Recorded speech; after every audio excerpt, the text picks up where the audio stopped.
My parents never wanted me, so they bought me a broken car in hopes I'd crash somewhere and they wouldn't have to see me again, but they ended up losing both their sons this way. Posted by you/CheezItBitBoy. My parents' favoritism towards my older brother, 20M, was always obvious. He got a car for his 18th birthday. It wasn't a new car or anything, it was a 20-year-old Lexus that was in pretty good shape, and he rubbed it in my face for the rest of his senior year of high school. Compared to my brother, I get just as good grades as he does, sometimes even better. I worked my hardest in the hope of fairness, and I even did some volunteering, cleaning up garbage in my local area. But then my 18th birthday came and went a few weeks ago. The only thing I wanted, the only thing I was hoping for, was a car.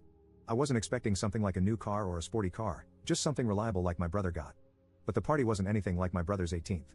For his 18th, my mom baked the cake herself. It was a delicious layered chocolate pudding cake. For mine, I got a sheet cake from the supermarket. For his party, they got a DJ. For mine, it was my dad's old boombox with a couple of mixed CDs. We went through the whole party, and I figured my parents might have just been waiting to spring a surprise gift on me. But that didn't happen. I asked them as things were wrapping up why there was no car when my brother got one, and they said they felt like he'd worked harder for it. I asked what he did that I didn't do because I did all of that and more. My grandma was nearby and heard everything. She then asked them why as well. She ended up lecturing my parents, saying she was extremely disappointed in them for showing favoritism. Then she proceeded to announce to everyone still there that my parents thought it was fine to get their firstborn son a car and a DJ, but not their second. She even pointed out how much harder my parents tried for my brother's 18th birthday than they had for mine. My uncle was the first to stand up and say something, followed by everyone else who hadn't left yet. I ended up just walking away and going to my room to sit and think. I got a few apology calls from relatives, and my grandparents convinced me to go out with them for the evening. But when I got back, my parents were pissed and told me I had shamed them in front of the whole family. I just walked past them because I didn't want to fight. The next few weeks went by with the silent treatment between us. Then, a few days ago, my parents suddenly surprised me with a white 98 Subaru Legacy that runs great.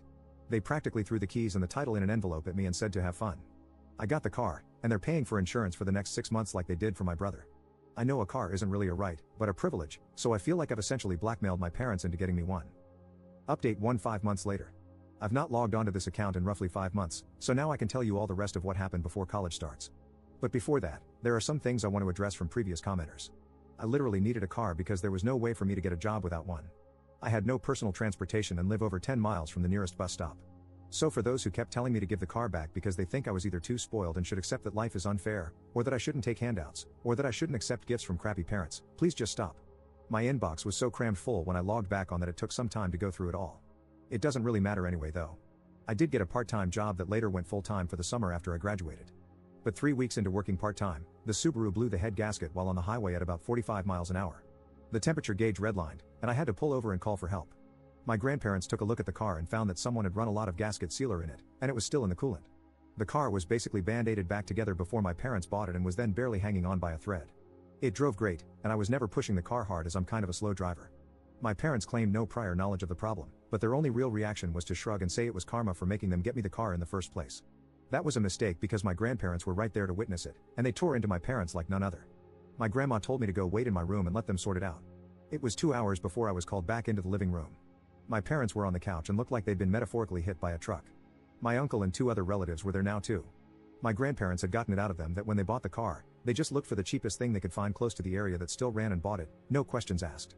They didn't even bother to inspect the car, let alone properly read the ad for it. My uncle, who knows a thing or two about cars, told me that the engine would basically need to be rebuilt because the head gasket warped the block, and it would cost more than the car is worth to fix it. I had to call into work and tell them I was unable to make it in because my car was fried. They understood and basically put me on a sort of unpaid leave for the moment. Now, I want to point out that I had no involvement in what happened next. My grandparents just told me to chill for a while and let them and my parents take care of this, and they did. A few days later, they came back with a 1999 Honda Civic hatchback with 180,000 miles on it. It was white like my Subaru and drives great. It's not all-wheel drive like the Subaru, but it's great on the road and gets better gas mileage. There was also a list of all recent repairs done to the car, including things like a new radiator. My uncle also went over the car before giving it the okay, and I thanked everyone profusely. My parents, though, were not happy for me at all. They said very little and just walked away. There wasn't even that vibe they had last time of acting like they were giving a new toy to a brat. If I could put it into words, the way they acted was just pure defeat. The Subaru got resold later for $400, as that was the best we could get for it with the blown head gasket. That money was put into my savings. That's only one half of what happened, though. You see, when I said I did better in school than my brother, I wasn't kidding.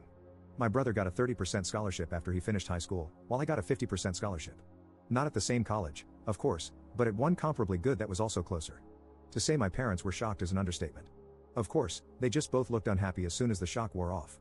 I decided it wouldn't be a good idea to poke the bear by asking them about it, but my grandma thought otherwise and poked that bear, and I mean really poked it. First, she asked if my parents were happy for me. They claimed they were, but it really didn't show in their attitudes. So my grandparents finally asked what their problem was. Why did they dislike me? Their second son was doing great, even exceeding expectations, and they can't be happy about it? Did they want me to fail? Were they hoping I'd fail?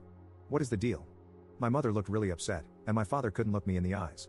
They both meekly said they were happy for me and managed to say they wanted me to take the world by storm when I go to college. They even said they'd help pay some of my tuition as well, just like they are for my brother. My grandparents sharply said that they had better keep their word because there should never have been any favoritism, period.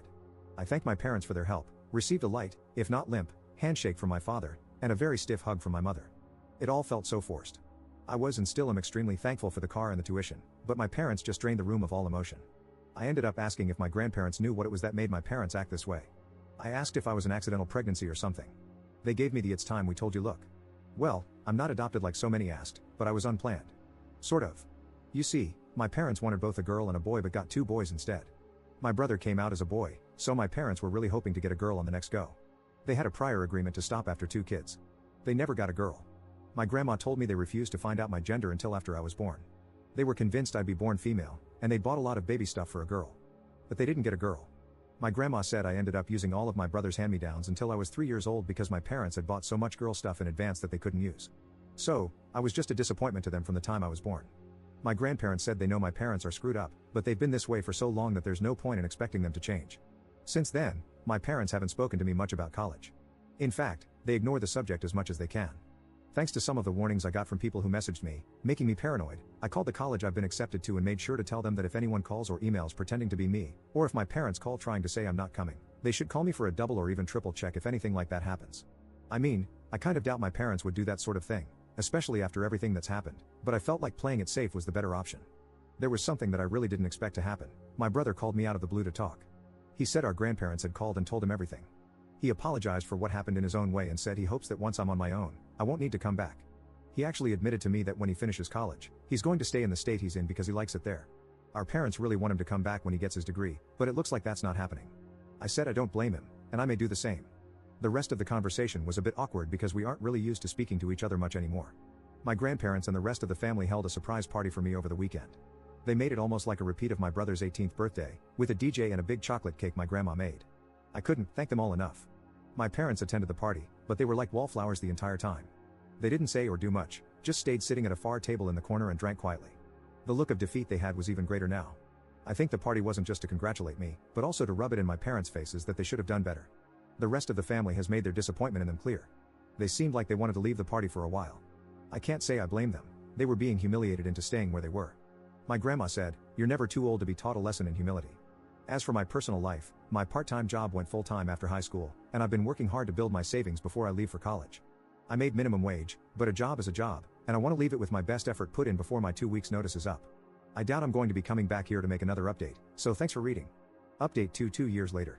I've been away for 2 years, and I kinda expected I'd be back to post one last time in 2024, because my brother went for a 4-year bachelor's degree, much like I currently am. For those who remember my previous posts, I'm the guy whose parents were verbally backhanded by the family for showing blatant favoritism toward my older brother, and I later found out from my grandma that the reason I was treated differently was because my parents had wanted their second child to be a girl. My grandma ended up admitting even more to me later, after I left for college. Before I was born, my parents were so convinced that I'd be a girl that they bought a bunch of girl stuff without even checking my gender through ultrasound. About a year ago, my grandma told me that my mother had tried to raise me as a girl for the first 6 months of my life. She was putting me in girls' clothes and calling me by a different name, and my father enabled it all. I know it's true because my grandma showed me old family photos of me with my brother when I was an infant, and I was wearing pink in all of them. There was even a visible name tag in some of the photos with the name my parents wanted for a girl. But once word got out, my parents stopped dressing me as a girl. My grandparents told my mother that trying to raise me as something I wasn't, without giving me a choice, was wrong. Though my family is rather old school, my grandparents are surprisingly open-minded people, and they put the hammer down on my parents, so the girl treatment stopped. But instead of getting new clothes, my parents gave me my brother's hand-me-downs for years until my grandparents noticed that too and did something about it. Finding out all of this made me realize that my grandparents kept my childhood from being far worse than it was, and they never told me until these past couple of years. I am incredibly thankful for them. My mother apparently struggled to call me by my real name for 2 years or so. Because my parents didn't get the girl they wanted, they refused to connect with me like they did with my brother, the boy they actually wanted.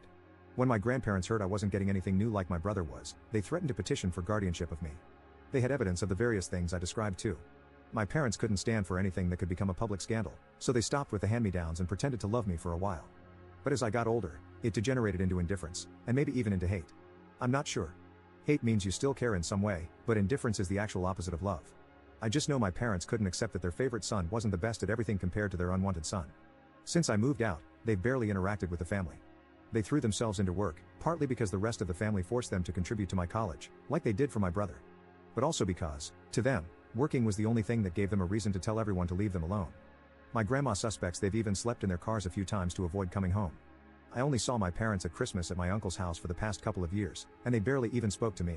Now that I was living my best life away from them, I guess you could say they'd stopped bothering to act like I was their son. They don't want me anymore after the family humiliation they feel they'd suffered, even though they know they brought it on themselves.